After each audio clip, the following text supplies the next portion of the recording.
Skill के बारे में जो कि बहुत ही ज़्यादा इंपॉर्टेंट है। और मैं इस स्किल के बारे में दोस्तों आप लोग को बताऊं, ये जो स्किल है इसकी मदद से आप लोग बहुत ही अच्छी इंटर्नशिप्स पा सकते हो और हाई पेइंग सैलरी वाली जॉब पा सकते हो, क्योंकि ये जो स्किल है आज के टाइम पे डेटा साइंस फील्ड में बहुत ही ज़्यादा यूज़ हो रहा है और वो है डी। दोस्तों आज की इस वीडियो में आप लोग को बताने वाला हूं 2023 के most in demand data science skills के बारे में, जो कि बहुत ही ज़्यादा इंपॉर्टेंट है अगर आप 2023 में डेटा साइंस फील्ड में जॉब लेना चाहते हो। तो अगर इन स्किल्स के बारे में आपको नॉलेज नहीं है, अगर इनके कॉन्सेप्ट्स क्लियर नहीं है, तो आप डेटा साइंस की जॉब भूल जाओ। ये जो स्किल्स है बहुत ही ज़्यादा इंपॉर्टेंट है। किसी भी कंपनी में आप लोग जाओगे, किसी भी पोजीशन के लिए, लाइक आप जूनियर हो, सीनियर हो, इंटरमीडिएट हो, डजंट मैटर, ये सारे स्किल्स आपको आनी ही चाहिए। तो इस वीडियो को दोस्तों आखिरी तक देखना, क्योंकि आपको 13 ऐसे most in demand data science skills के बारे में बताने वाला हूं जो 2023 के रिस्पेक्ट में बहुत ही ज़्यादा इंपॉर्टेंट है। तो हाय दोस्तों, मेरा नाम कैस है, मैं एक डेटा इंजीनियर हूं इन भारती एयरटेल और मैं आप लोग की हेल्प करने के लिए वीडियोस बनाता हूं ताकि आप लोग को इंटर्नशिप्स मिल पाए, जॉब्स मिल पाए, ऑनलाइन कोर्सेस मिल पाए। दोस्तों इस वीडियो को कंटिन्यू करने से पहले आप लोग को मैं कुछ इंपॉर्टेंट चीजें बता देता हूं। स्किल्स के बारे में जानना, स्किल्स के बारे में रिसर्च करना बहुत ही ज़्यादा इंपॉर्टेंट होता है, क्योंकि अगर आपको स्किल्स के बारे में नहीं पता होता है तो कभी कभी क्या होता है, इंटरव्यूज में जब हमें क्वेश्चंस पूछे जाते हैं तो हम उनका जवाब नहीं दे पाते हैं। तो इस वीडियो को आखिरी तक देखना। जितनी भी स्किल्स के बारे में आपको इस वीडियो में बताने वाला हूं उनको आप लोग नोट डाउन कर लेना और उनके जो कॉन्सेप्ट्स हैं, उनका जो भी थ्योरी है उसको पढ़ने की कोशिश करना, ताकि आपका जो नेक्स्ट इंटरव्यू होने वाला है आसानी से क्लियर हो पाए। तो यार वीडियो को कंटिन्यू करते हैं और सबसे जो पहली स्किल है उसके बारे में बात करते हैं, वो है प्रोग्रामिंग लैंग्वेज। तो आपको कोई ना कोई एक प्रोग्रामिंग लैंग्वेज आनी चाहिए। पाइथन हो सकता है, आर प्रोग्रामिंग लैंग्वेज हो सकता है, इसके साथ साथ आपको एसक्यूएल एंड स्पार्क का भी नॉलेज होना चाहिए। जो भी आपके एल्गोरिदम्स होते हैं, जो भी आपके कॉन्सेप्ट्स होते हैं, उनको कंप्यूटर्स जो होते हैं उनके लैंग्वेज में लिखने के लिए, ताकि आप उसको ऑटोमेट कर सको, एनालाइज कर सको, आपको कोई ना कोई एक प्रोग्रामिंग लैंग्वेज यूज करना होता है। तो आपको कोई एक प्रोग्रामिंग लैंग्वेज चूज कर सकते हो। आप पाइथन सीख सकते हो या फिर आर सीख सकते हो। इसके साथ साथ आप लोग एसक्यूएल जो स्ट्रक्चर्ड क्वेरी लैंग्वेज होता है, जिससे आप डेटाबेसेस से क्वेरी कर सकते हो, वो आपको सीखना होता है। और आप स्पार्क के भी बारे में सीख सकते हो, जो कि बिग डेटा में यूज होता है। बहुत ही ज्यादा वॉल्यूम ऑफ डेटा को प्री प्रोसेस करने के लिए या फिर प्रोसेस करने के लिए यूज होता है। तो आपको स्पार्क जो फ्रेमवर्क है उसको बारे में भी सीखना होगा। दोस्तों अब हम बात करते हैं दूसरे स्किल के बारे में, जो है machine learning algorithms. Machine learning algorithms artificial intelligence के सब फील्ड होते हैं, जिसमें आप एल्गोरिदम्स लिखते हो ताकि आप प्रेडिक्शन कर सको, आप रिकमेंडेशन इंजन्स बना सको, आप क्लासिफायर लिख सको, जिससे कि आप जो कंप्यूटर है उसको जो डेटा सेट आप प्रोवाइड करते हो उससे कंप्यूटर सीख सके और आपको प्रेडिक्शन प्रोवाइड कर सके। तो दोस्तों अगर आप डेटा साइंस फील्ड में जा रहे हो तो आपको एल्गोरिदम्स के बारे में भी सीखना होगा। जो मशीन लर्निंग के एल्गोरिदम्स होते हैं, जैसे डिसीजन ट्रीज के एल्गोरिदम्स होते हैं, ऐसे बहुत सारे एल्गोरिदम्स हैं, उनको आपको सीखना होगा, उनको इंप्लीमेंट करना होगा, ताकि इंटरव्यूज में आपसे क्वेश्चंस पूछे जाएं तो उनका आप लोग जवाब दे पाओ। दोस्तों अब हम बात करते हैं तीसरे स्किल के बारे में। जो तीसरा स्किल होता है वो होता है डेटा विजुअलाइजेशन। देखो डेटा साइंस कंप्लीटली आपको डेटा पे काम करना होता है। डेटा के साथ आपको प्री प्रोसेसिंग करनी है, डेटा के साथ प्रेडिक्शन करना है, डेटा को विजुअलाइज करना है, ताकि जो स्टेक होल्डर्स हैं, जो बिजनेस के लोग हैं, वो आपके डेटा के जो भी इंसाइट्स हैं उनको समझ सकें।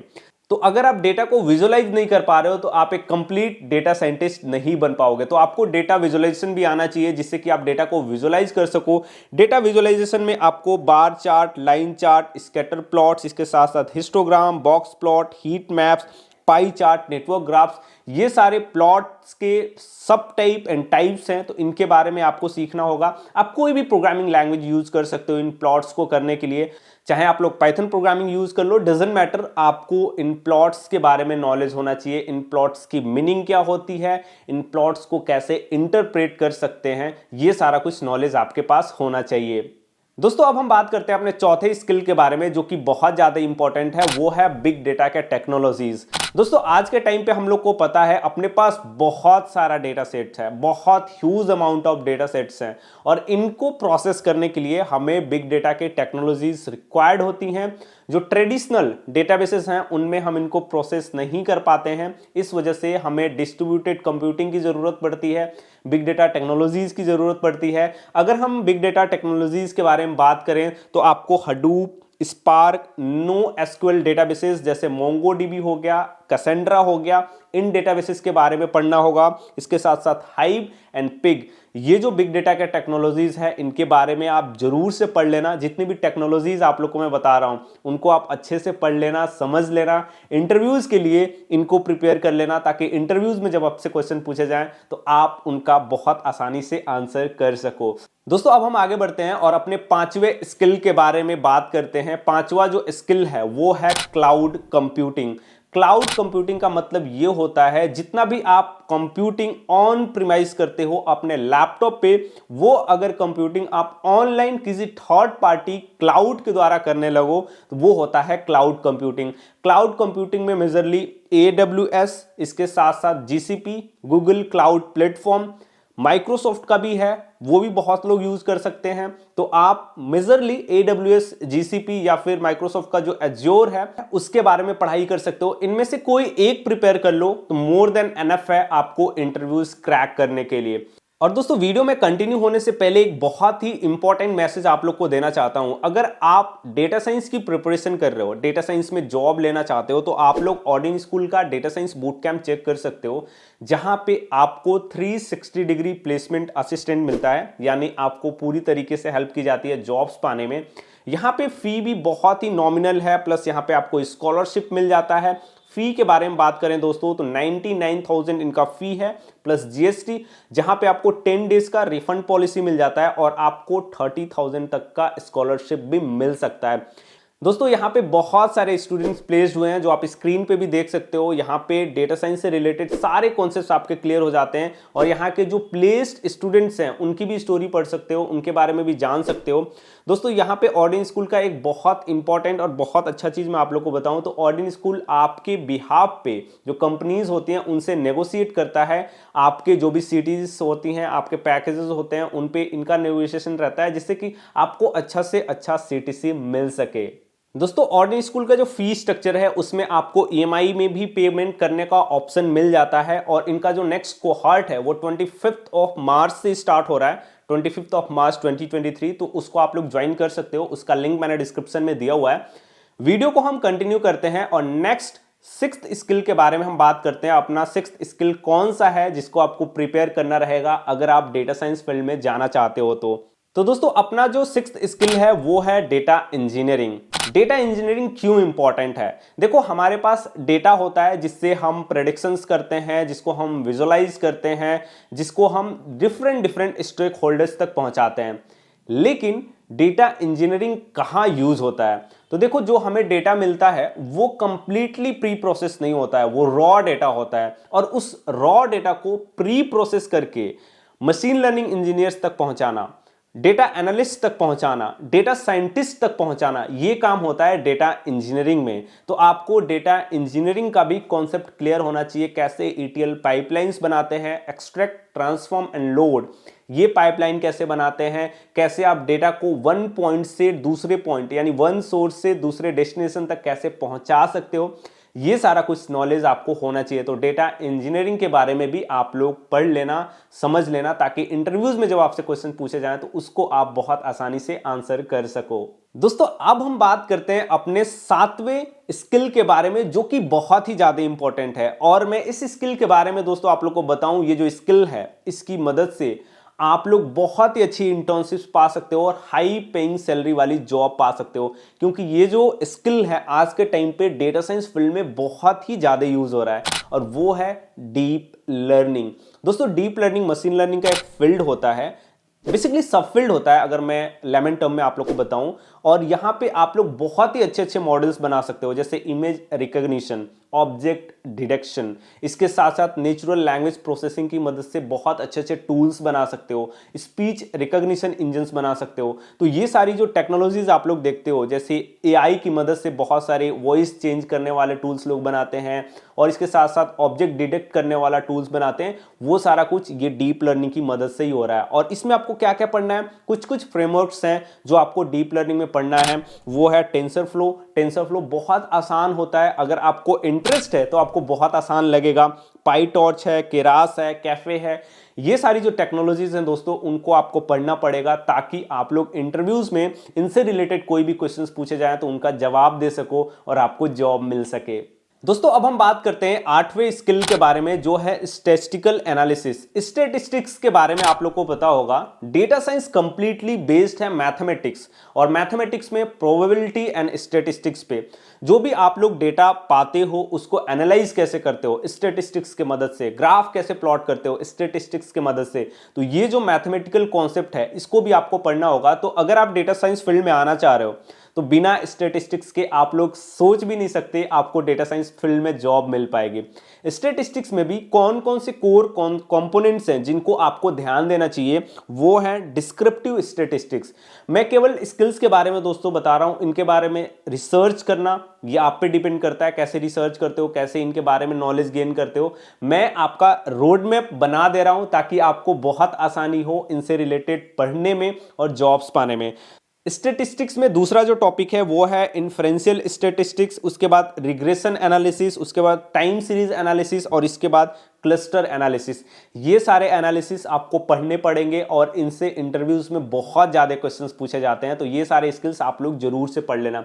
दोस्तों मैं जितने भी स्किल्स आप लोग को बता रहा हूं बहुत ही ज़्यादा इंपॉर्टेंट है, कोई भी स्किल मिस नहीं करना। इंटरव्यूज में कहाँ से आपसे क्वेश्चंस पूछे जाएंगे, कहाँ से नहीं पूछे जाएंगे, हमें कुछ नहीं पता। तो आप लोग हर एक चीज़ प्रिपेयर करके रखना कि वर्स्ट कंडीशन में भी आप लोग सबका आंसर दे सको और आपको हाई पेइंग सैलरी वाली जॉब मिल पाए। दोस्तों अब हम बात करते हैं 9th स्किल के बारे में, जो है डेटा स्टोरी टेलिंग। देखो डेटा स्टोरी टेलिंग बहुत ज़्यादा इंपॉर्टेंट होता है। इंपॉर्टेंट कैसे होता है वो मैं आपको समझा दे रहा हूं। मान लो आपने प्लॉट्स बना लिया, आपने विजुअलाइजेशन कर लिया, लेकिन अगर आप जो स्टेक होल्डर्स हैं, जो बिजनेस के लोग हैं, उनको आप चीजें नहीं समझा पा रहे हो, प्लॉट्स को नहीं समझा पा रहे हो, उनको जो आपने रिकमेंडेशन इंजन बनाया उसके बारे में उनको नहीं समझा पा रहे हो, तो क्या फायदा है आपके डेटा मॉडल का या फिर आपके प्लॉट्स का। तो स्टोरी टेलिंग भी बहुत ज्यादा इंपॉर्टेंट होता है, आपको स्टोरी टेलिंग अच्छे से आनी चाहिए। और स्टोरी टेलिंग में कुछ कुछ पॉइंट्स हैं, जैसे डेटा विजुअलाइजेशन, जो आप विजुअलाइज करते हो उसको कैसे स्टेक होल्डर्स को समझा पा रहे हो। इसके साथ साथ नैरेटिव डेवलपमेंट, कैसे नैरेशन कर पा रहे हो, कैसे लोगों को समझा पा रहे हो। प्रेजेंटेशन स्किल्स, जो भी आप काम करते हो उसको कैसे प्रेजेंट कर रहे हो लोगों तक, वो। और स्टोरी का स्ट्रक्चर, बेसिकली जो भी आपका बिजनेस मॉडल होता है उसके हिसाब से ही आपको स्टोरी बनाना होता है। सारे बिजनेसेस अलग अलग होते हैं, सबका कॉन्सेप्ट अलग अलग होता है। तो आपको इन सभी चीज़ों का ध्यान रखते हुए अपना स्टोरी स्ट्रक्चर बनाना होता है। तो ये सारी चीज़ें बेसिकली बहुत अच्छी सॉफ्ट स्किल हैं जो आपको बहुत सारी चीज़ें सीखनी पड़ती हैं, जैसे कि स्टोरी टेलिंग कैसे करना है। ये कोई टेक्निकल एनालिसिस नहीं है, ये कोई टेक्निकल स्किल नहीं है जिसको आप रट सकते हो या फिर समझ सकते हो। ये बहुत सिंपल सा चीज़ है जो आपके बिहेवियर में होना चाहिए। दोस्तों आगे बढ़ते हैं और 10th स्किल के बारे में बात करते हैं, जो कि डेटा एथिक्स के बारे में है। देखो अभी ना डेटा चारों तरफ घूम रहा है, आपका भी डेटा पूरा इंटरनेट पे है, मेरा भी डेटा पूरा इंटरनेट पे है। कोई ना कोई आपके डेटा पे काम कर रहा है, कोई ना कोई डेटा साइंटिस्ट, कोई ना कोई डेटा इंजीनियर आपके डेटा पे काम कर रहा है। जैसे आप फेसबुक यूज कर रहे हो, कोई ना कोई आपके डेटा के साथ काम कर रहा है फेसबुक में। इंस्टाग्राम यूज कर रहे हो, कोई ना कोई काम कर रहा है। तो डेटा एथिक्स का मतलब ये होता है कि अगर आप किसी कंपनी में जाते हो, काम करते हो किसी के डेटा पे, तो उसके पर्सनल इंफॉर्मेशन को कैसे आप अच्छे से रखते हो ताकि दूसरे लोगों तक ना पहुंच पाए, ताकि उसका प्राइवेसी जो है वो ना टूटे। ये सारा कुछ इसमें होता है। तो पहला होता है प्राइवेसी, यानी किसी के पर्सनल इंफॉर्मेशन को कैसे आप ट्रीट करते हो, वो बहुत इंपॉर्टेंट होता है।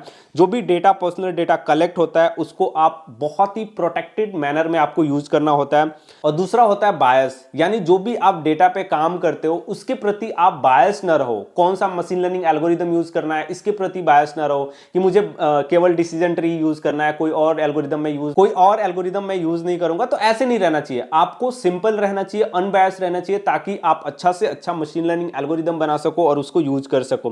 ट्रांसपेरेंसी होनी चाहिए, रिस्पॉन्सिबिलिटी होनी चाहिए, ट्रस्ट होना चाहिए, जो भी बिजनेस है उसके प्रति आपका ट्रस्ट होना चाहिए। तो डेटा साइंटिस्ट जो बनता है उसके अंदर ये सारी क्वालिटी होती हैं। तो ये कोई टेक्निकल टर्म नहीं है और ये सारा चीज आपको कोई नहीं बताएगा दोस्तों। कोई भी ऐसा डेटा साइंटिस्ट या फिर कहीं भी कोई कोर्स करने जाते हो वहां पे कोई आपको ये सारी चीज नहीं बताता है, लेकिन ये सारी चीजें इंपॉर्टेंट होती हैं और इंटरव्यूज में ये सारी चीजें पूछी जाती हैं कि डेटा साइंटिस्ट के एथिक्स क्या हैं, कौन कौन से एथिक्स हैं जो आपको फॉलो करना रहेगा अगर एज अ डेटा साइंटिस्ट आप हमारी कंपनी में जॉब करने आते हो। तो ये सारी चीजें आपको इंटरव्यूज के दौरान अगर आप बताते हो तो इंटरव्यूअर को ऐसा लगता है कि हाँ ये परफेक्ट डेटा साइंटिस्ट है, इसको हम जॉब देंगे तो हमारे लिए बिजनेस वैल्यू क्रिएट होंगी।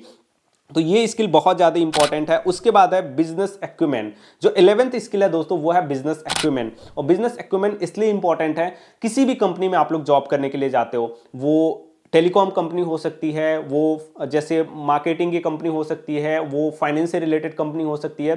तो company to company data scientist के जो रोल होते हैं, बिजनेस जो कॉन्सेप्ट होता है उस पर डिपेंड करते हैं। जैसे फाइनेंस में जो डेटा साइंटिस्ट होगा वो बेसिकली फाइनेंशियल डेटा जो होते हैं उन पे काम करेगा। तो आपको जो बिजनेस मॉडल है वो समझना होता है, आपके कंपनी का बिजनेस मॉडल कैसा है, आपको कैसा एल्गोरिदम बनाना है, वहां पे कैसे प्लॉट्स बनाने हैं। तो आपको क्या होता है, बिजनेस का कॉन्सेप्ट समझना होता है। तो कहीं भी आप लोग जॉब करने जाओ, कहीं भी इंटरव्यूज देने जाओ, तो उस कंपनी का पूरा सिनेरियो समझो, वो कंपनी क्या है, किस फील्ड में काम कर रही है, वहां पे अगर आप काम करने के लिए जाते हो तो कैसे डेटा पे आपको काम करना होगा। ये सारी चीजें आपको पहले से प्रिपेयर करके रखना होता है दोस्तों। इसके बाद हम बात करते हैं 12th स्किल के बारे में, जो कि है प्रोजेक्ट मैनेजमेंट। प्रोजेक्ट मैनेजमेंट भी बहुत ज्यादा इंपॉर्टेंट होता है। बहुत सारे स्टूडेंट्स को इसके बारे में पता ही नहीं होगा कि डेटा साइंटिस्ट अगर उन्हें बनना है तो उन्हें प्रोजेक्ट मैनेजमेंट भी आना चाहिए। उन्हें ऐसा लगेगा कि मैनेजर को भी प्रोजेक्ट मैनेजमेंट आना चाहिए, लेकिन ऐसा नहीं है। अगर आप कोई भी जॉब लेना चाहते हो डेटा साइंस में, आपको प्रोजेक्ट मैनेजमेंट आना ही चाहिए। प्रोजेक्ट मैनेजमेंट क्यों आना चाहिए? प्रोजेक्ट प्लानिंग होती है, प्रोजेक्ट को प्लान कैसे करना है, एग्जीक्यूट कैसे करना है, टाइम पे उसे कंप्लीट कैसे करना है, डिले ना हो पाए, जो बिजनेस जो डेडलाइन दिया है वहां तक कैसे कंप्लीट करेंगे, कौन कौन से एल्गोरिदम यूज करेंगे, कैसे बहुत ही अच्छा मॉडल क्रिएट कर सकेंगे। ये प्रोजेक्ट प्लानिंग होती है, जो कि डेटा साइंटिस्ट का रोल होता है इसमें।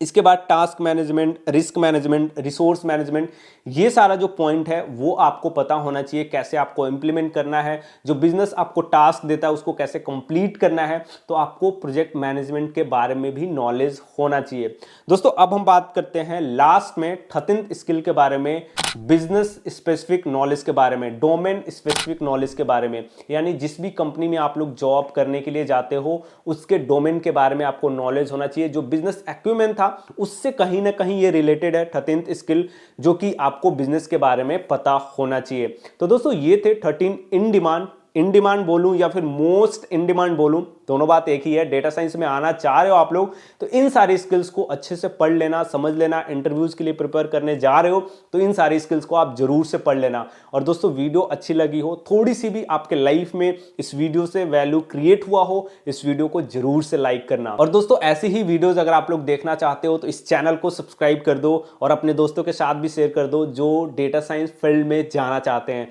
तो दोस्तों आज की इस वीडियो में बस इतना ही। ऐसी ही वीडियोस आप लोग के लिए मैं लेकर आता रहूंगा। तब तक के लिए bye bye, have a good day, stay home, stay safe and thank you.